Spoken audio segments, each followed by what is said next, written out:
Hi guys, Ian at DGC, the Decorators Growth Club. I just wanted to talk about how you get in your work, or just briefly about some of these aspects of how are you getting your work. Most decorators that I talk to, they get most of their work from word of mouth. Something they've always done, something they've always been particularly good at. So it's not a bad thing. I think word of mouth is an incredibly powerful way of getting work. It's just that, I do this as a little exercise, probably lunchtime on, maybe the first or second day whilst we're doing training, because I've got usually 6 decorators sat around the table. And this is something that always pops up. So like I said, we're talking about word of mouth, okay, where we get most of our work. So it's a very positive thing when you've got customers that genuinely buy into your business, your ecosystem, as we call it, and they actively promote your business to their friends and family. So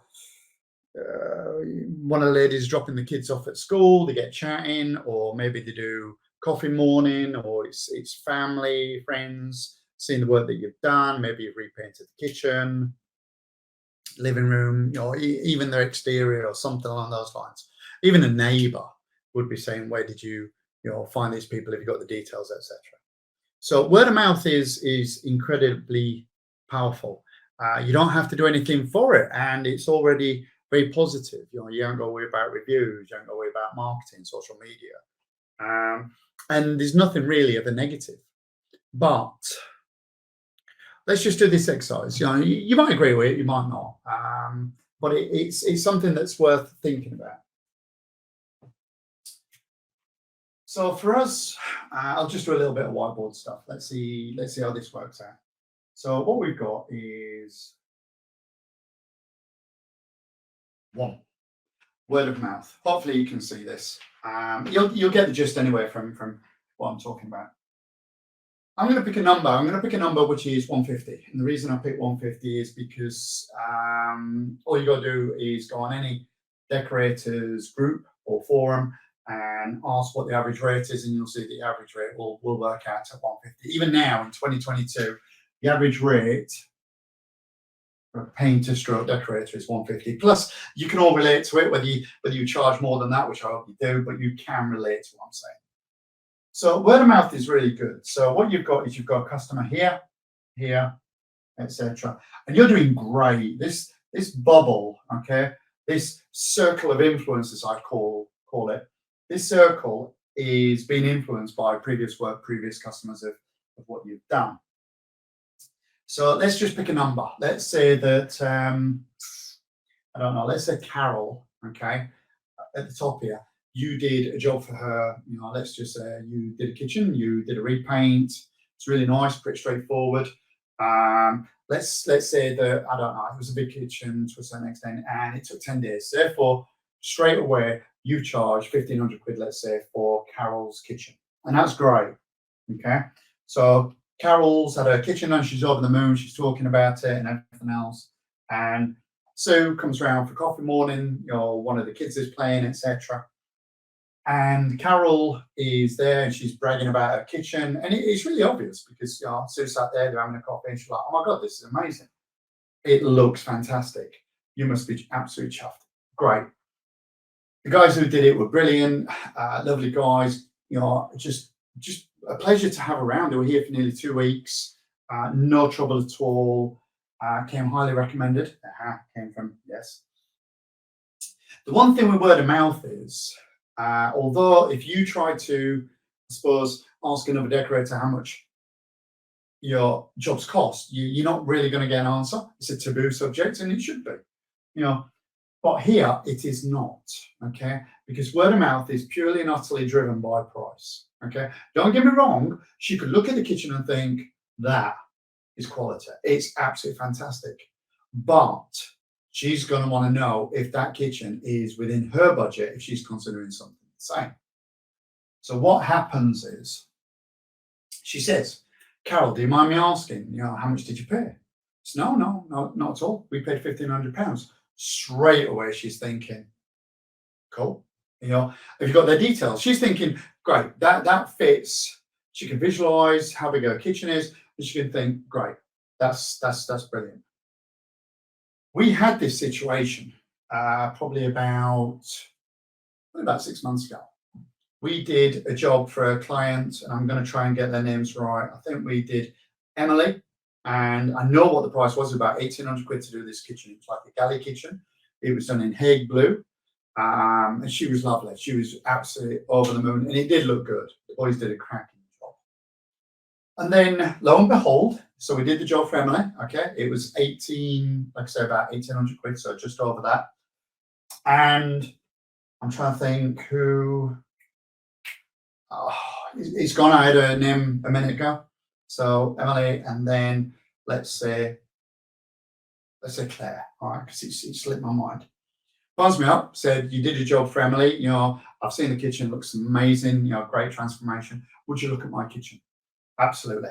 However, the fronts, as in like whatever's on the kitchen doors, it's kind of falling off. Straight away, I'm thinking vinyl wrap. I said, hey, it's not a problem. Let's come round and have a look for this one, okay? Because we might have to have a nosy. But in her mind, she's already got a number. So I walked in, me and Liam went in, and I looked at it, and straight away I've got this in my mind. I'm thinking, she knows how much this is. So I looked at her kitchen, and it's not a million miles away from that. So it's within that margin of 1,800 quid. So that's fine. But we've got the vinyl wrap to deal with. So what we did was we said, look, yep, it's in the region of, you know, similar size. So, you know, and they always said, do you know what roughly price is? A lot of time we won't say, so look, let's put it through obviously our system and we'll give you a price. But in this scenario, I turn around, so it's not a million miles away from Emily's. So you know, you're probably talking about, you know, between 1,800 and 2,000, because there's like another little bit over there. So, you know, that obviously wants to be done as well. Yes, that's like, you know, just a little bit more of an addition. In her mind, she's got that. That's fine. However, okay, Sue, Claire, can't remember what I said. There's the wrap. So that's going to be, and this you can take this. This is how we deal with it. I said, look, what we're going to have to do is we're going to have to take the doors away and the drawers, all the ones that are peeling. There was a little bit on some of the plinth. I said that we will just sort on site whilst we're here. So we said, look, we'll go back and we will strip all the vinyl, remove all the glue. Then what we'll do is we will fill and repair anything that's needed. And then we'll give it an additional prime.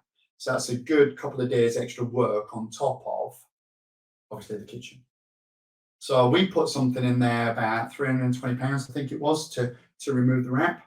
Granted, it didn't take anywhere near that. That was just a bonus and a profit, you know, bonus to us as a business, which is pretty cool. So straight away, we know that it's, let's say, let's keep it at 1,800 quid plus 320 quid. So it's gone over. So it's, what's that? 2,120, let's say. Yeah, 50.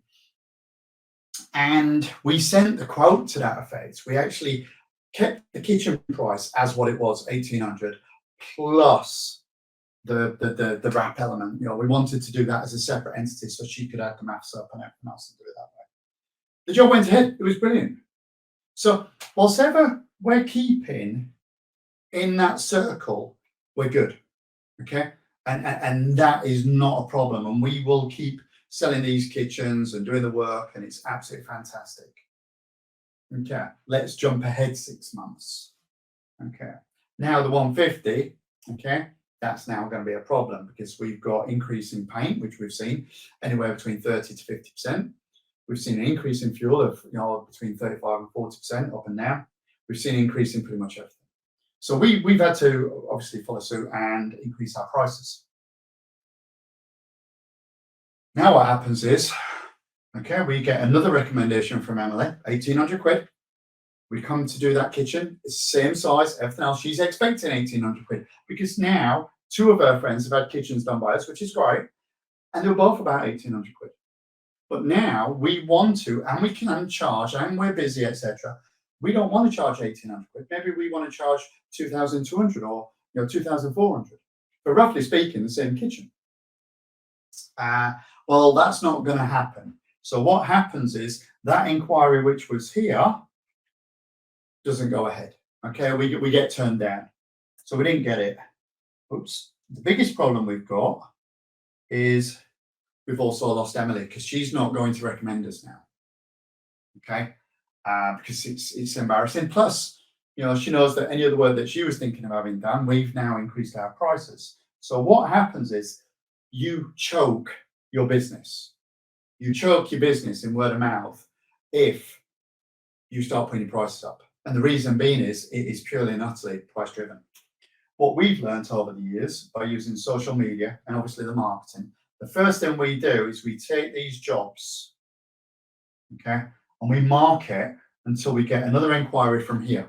Okay, this one is Susan. I think we've had Susan. I'm really short on names. I'm going to go with Susan. They don't know any of these people. All we've done is used the reviews, the videos, and all the marketing material that we've been able to obtain whilst on these jobs. And what we did was we got that job. But what we do is we ask and encourage, because we're in a new circle, okay, in this circle, £200. We're now encouraging, if anything, we're leaving flyers and promotion material to say, please, push us forward, recommend us to your neighbours, to your friends, to your family, to everybody. And we're encouraging that. But what we've learned is don't stop. Just don't get complacent. Go for another bubble, another circle of influence, and do the same. Market to this one. This one, maybe this was a 3-bed house, maybe this is a 4, maybe this is a 5. The point is, you're marketing to different circles. And what we do is we get these circles up to, let's say, 400, 500. I mean, they're hypothetical numbers, but you're getting the gist of what I'm trying to focus upon. Okay. And when I do a course and we do this, it's really good. And you get the interaction and you start to understand the logic and why marketing is a key principle in any business, and decorating shouldn't be any different. Now, if you want good customers with good prices. So the question I always ask is, which circle do you want to be in? Okay, you guys are watching this and you've already thinking, well, the top, obviously, is where the highest return is. Granted, you're right. But to play in the top circle, you need to be of a certain, mental strength, because these customers are frigging hard work. I mean, the top end ones are really, really demanding. They're very demanding of your time. Their expectations are really, really hard to manage. And although we love what we do, sometimes certain jobs, certain prices burns your soul. And you say, do you know what? It's not worth the hassle. It's not worth the money. So we don't believe that is the one. What you want to do is you want to figure out what's right for you. Where is your sweet spot? Is it somewhere here? Is it somewhere here? You've got to figure out where your sweet spot is. And that's what you want to do. My advice, though, with the marketing side is always push for one of these every 2 years. In my suggestion, we've done it. You've seen some of our work over the time, and we market the shit out of it. Because whilst ever you've got loads of, and this one you can afford to take a bit of a hit on. You can afford to take a bit of a loss. Why? Because this is a want. Okay, you don't need the job, you want the job. You don't want it for personal glory, you don't want it for finances. What you want it for is marketing material. And the reason being is the marketing material here, okay, will inspire these lower levels. They will, and when you submit your prices, the prices that you want, they are more acceptable to those prices because they've looked at the work that you've marketed and go, they're the guys we want to do. We know they're not going to be cheap, but they're the guys we want because they do some seriously nice work. And they're inspired to have that level of work and their home to look similar. Because that's what you've got. You've got homeowners who are wanting something really nice, for their home. So get one of these every 2 years, market the hell out of this one to obtain better prices in here and identify your sweet spot. Like I said, word of mouth for me is very, very good when you manage it around that 200 mark, and you're then telling everybody to obviously promote you and push you forward with everything else. I'm not saying everybody will agree with this. I think a lot of people believe that they don't need to do marketing. I think that's great, but if I'm honest, if you don't believe you need marketing, you shouldn't really be involved with the Growth Club. I mean, you clearly don't need it. So the rest of you that are involved in the Growth Club, well, jump on and get on the marketing. Do all the stuff that we're throwing at you for the marketing side of it. I mean, this is just a snapshot of how we look at word of mouth. I mean, this is just a snapshot as to think, hang on a minute, it's not negative. It's just, I mean, Chris taught me, when you control the narrative, in other words, you're telling the customer what you want them to say is very powerful. When you let the customer choose what to say, they might not actually work on your best interest. So you need to give the customer the information and the right materials, point of sale, as we say, or advertising material, etc. So guys, word of mouth is very powerful, okay, when you control it. But when you let customers just take a lead with it, it will be driven by price. You will strangle your business.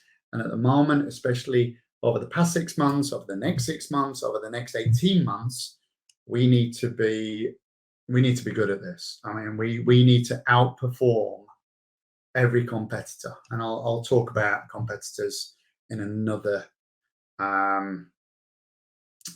just another video, etc. So guys, think about it. Is word of mouth right for you? And if you're not using it right, how can you use it? Don't get me wrong, we're going to give you more. So just make sure that you stick around and get involved in this side of it. So think about it. What can you do? What can you do better? What can you do different? Guys, that's Ian at the DGC signing off on another video. And we're going to be using this whiteboard quite a lot. So stay tuned.